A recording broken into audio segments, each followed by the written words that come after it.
So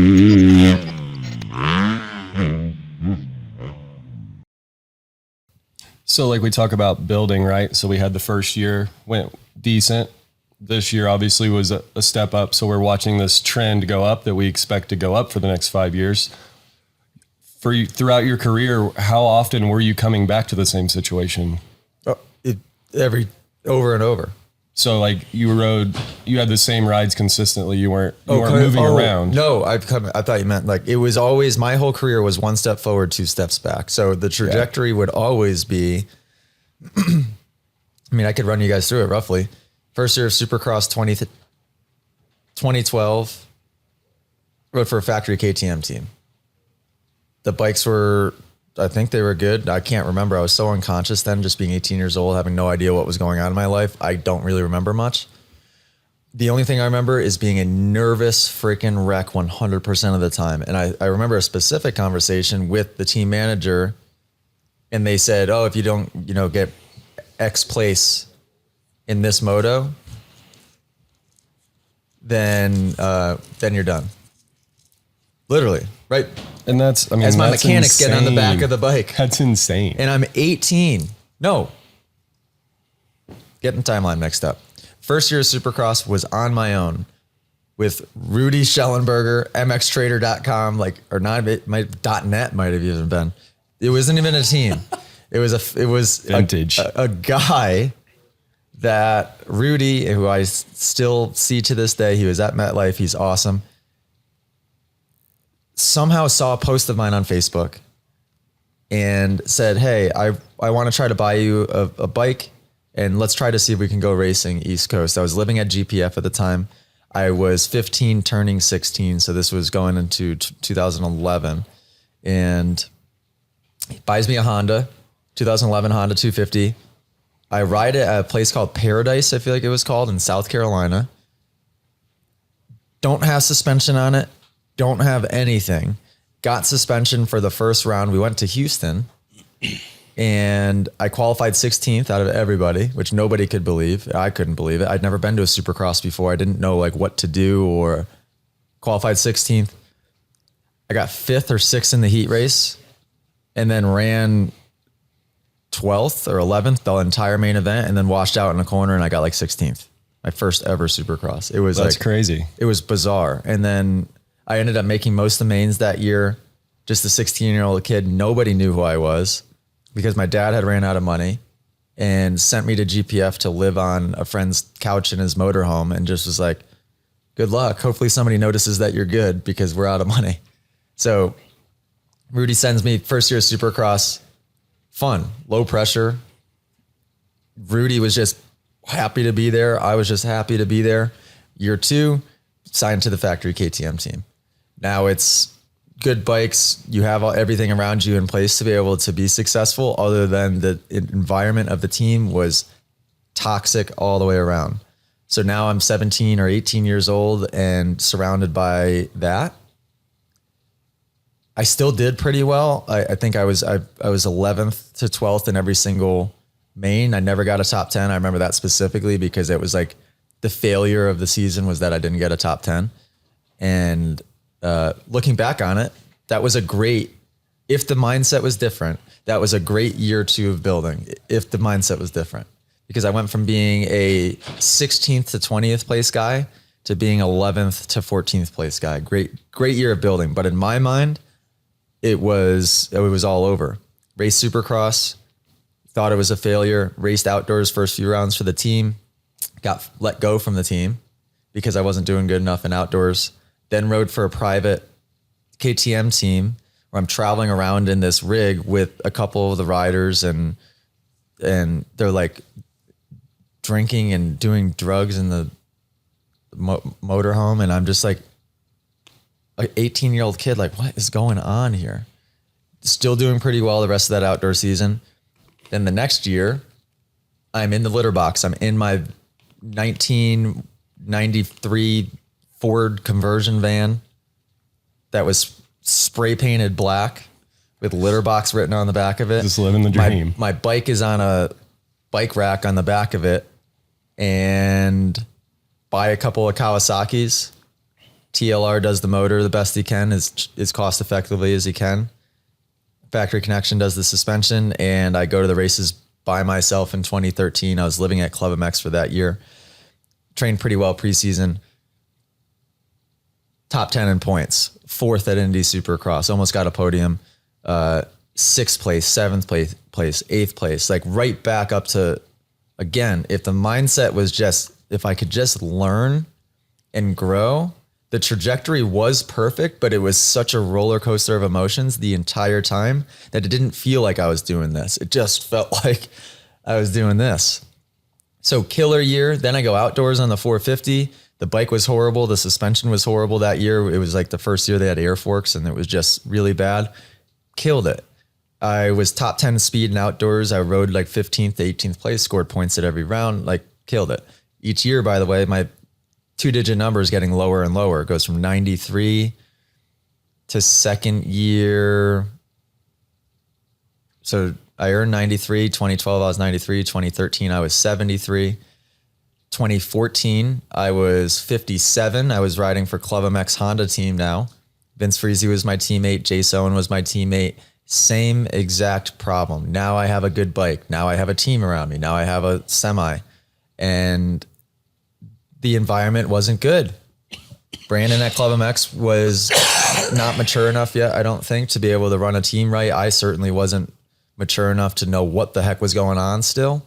And the suspension company that we were trying to do it with was trying to take Vince Friese's settings and force me to use it. And when I kept saying this isn't working for me, they didn't believe me. Meanwhile, 2 people couldn't ride any different than Vince Friese and myself, like unbelievable stuff. And great results again. 5th place in St. Louis.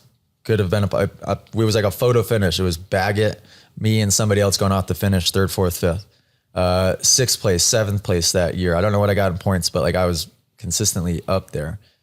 But it was a mental it sucked. It really sucked. So then the motivation just goes to zero. At that point, I'm like, nah, I'm not racing outdoors. Didn't do anything that summer. Now we go into 2015, and this is where it sort of just starts to do this a little bit. I think I lost all of motivation in that 2014 year. Although, again, results were still pretty much this. 13 to 14 results were a little bit more of a plateau, which at year 3, I think a plateau would probably be expected if you were to look at it realistically. 2015, I get a Suzuki for some reason. Why did I ever get a Suzuki in 2015? It was horrible. 250 Suzuki, horrible. Trained at Club MX, half-assed my training from all I can remember. And I half-assed my training a lot back then. I thought I was training hard, but I really wasn't looking back on it. 2015 results now backwards. And this is when it really started to unravel, because then now I'm like, oh boy, I can't do it. That's when I was just like, I can't do it. And this is what year? 15. 15. 15 was the year that I've been training people one-on-one all throughout. 15 is the year that I'm starting to think, okay, maybe I need to do this in a class setting somehow. The idea was there, didn't really put it together yet, but it's now on my mind. Like, okay, I think I can start doing this class thing. I'm getting better at teaching. I don't think I can be successful in this sport. That's 2015 is that turning point. 2016, I get an invite to move to Georgia and operate a new facility in somewhere in Georgia, no idea where. Get down there. Dude, I'm not going to use names just so I can speak freely about this. Didn't have any money. Couldn't do anything. I was promised like, oh, we're going to get there. Whoever you want to build this track, however you want it built, they'll do whatever you want. Okay, cool. Get down there, nothing. I'm in a machine. I'm in like this old excavator that is like 50 years old, trying to like chop down little trees so I can make the track a little longer. The excavator is so crappy that like to go straight, it just does this. So I'm doing this. I got to readjust, doing this. chopping down trees. At one point, a tree falls down. It gets wedged through the middle thing. Now it's wedged in between my two controls, which is then spinning me in circles in the excavator as the tree is through the glass and past my head like this, and I'm just in this excavator. I never heard any of this story before. I'm like on the skid steer trying to build jumps, but I can't build jumps. I don't know what's going on. Oh, wow. I'm driving 2 hours each way in a Volkswagen TDI diesel little thing. And from Savannah, Georgia, which we hated, and Allie was miserable. I was making like $150 a week. And I was trying to ride and train with the kids that I was training there, which there was probably nobody there. There was probably like 3 people. Show up, I do 450 East Coast Supercross that year. Make every single main, get top 15 450 Supercross. Like, I'm very fast this year. Detroit, 3 races in, I'm qualifying, like 4th or 5th. And I'm out there in A group. I'm doing a quad that only me and Tomac were doing. I think Malcolm Stewart ended up jumping it, and that was it. Reed, nobody else was doing it. Ended up dabbing my foot in the whoops, tear my ACL. Now I'm in Georgia, depressed. Allie's depressed. I finished the season, make all the rest of the main events with the torn ACL somehow. And that was like the giving up of the riding almost, for sure at that point. And then also, okay, well, this facility is ridiculous. The facility can't possibly ever happen. This is a failure also. Now I'm just going to go try to figure out these traveling classes. And when I was on the couch with the torn ACL, then I did the website. I built the website, made the brand AJ Catanzaro Moto X Academy. I scheduled out like 3 or 4, or maybe 2 or 3 traveling classes, and just to give it a test run. And then that was kind of the beginning of that. And then the years from 16 to 21, basically 17 to 21, were all of the same. It was no training. And in my mind, at certain points, it was like, well, let's make a game out of this. And like, everybody knows I'm not training, but let's see how good I can do considering I'm not training. And like, it's kind of funny and cool, not cool. And let's build the brand in the meantime. Thank God that part of it at least went well. It helps. And it was just we're glad. Yeah, it was just such a discouraging. Very It was just such a discouraging trajectory of a career path, but it was only because I had I didn't have guidance. I was looking at it as like a fixed thing. Everybody always told me I was the most talented person on a dirt bike. Everybody told me I was really smart, like all the things that nobody should tell you. And so I spent my entire career from 2011 to 2021 proving to myself and other people that I was talented, which is not even a real thing. Now something has shifted to where, all it is just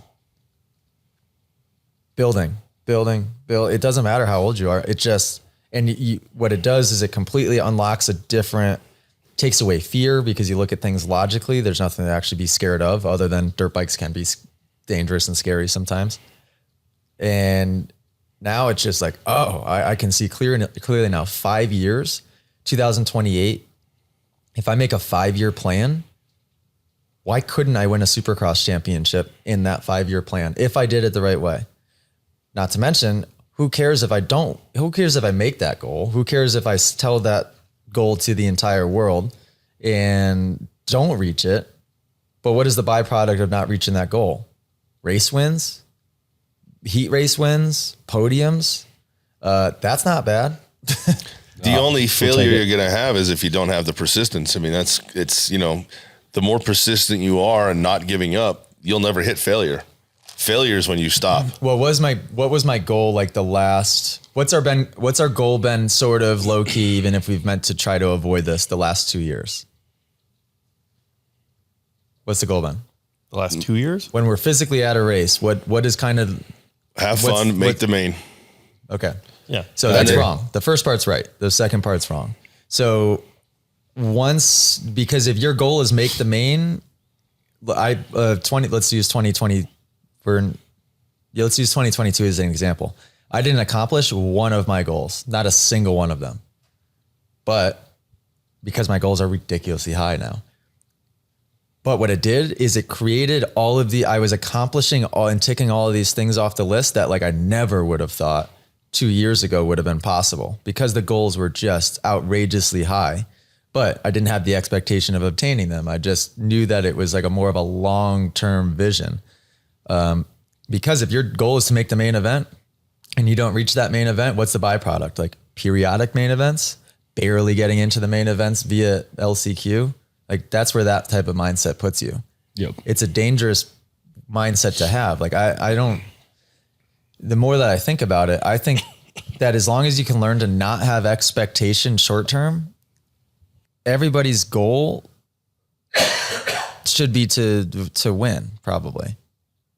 Not short-term, but long-term. Like what if everybody created a 5-year plan and continued to just push that to a 5-year, like that doesn't turn into 4, doesn't turn into 3, because now you're chasing the clock. If you just have a 5-year plan and that plan is really, really, that goal is super, super high, you just start accomplishing stuff and it just starts happening. And you don't think about like, what if I don't do it? No, I like that. The 5-year plan. If there's 100 things on it and we get 85 of them, we just scored 85%. If you guys enjoyed this podcast clip and you want to listen to full episodes, go download them. Spotify, Apple Podcasts, and I think that's it. Go download them there. Give them a listen. If you want to watch full episodes, which I tell you what, it's even better to do that, go to club.themotoacademy.com because Moto Academy subscribers inside of the app have exclusive access to watch the entire episodes. And not only that, the subscribers actually can send in their questions to be answered on the podcast as well. Club.themotoacademy.com. Go subscribe.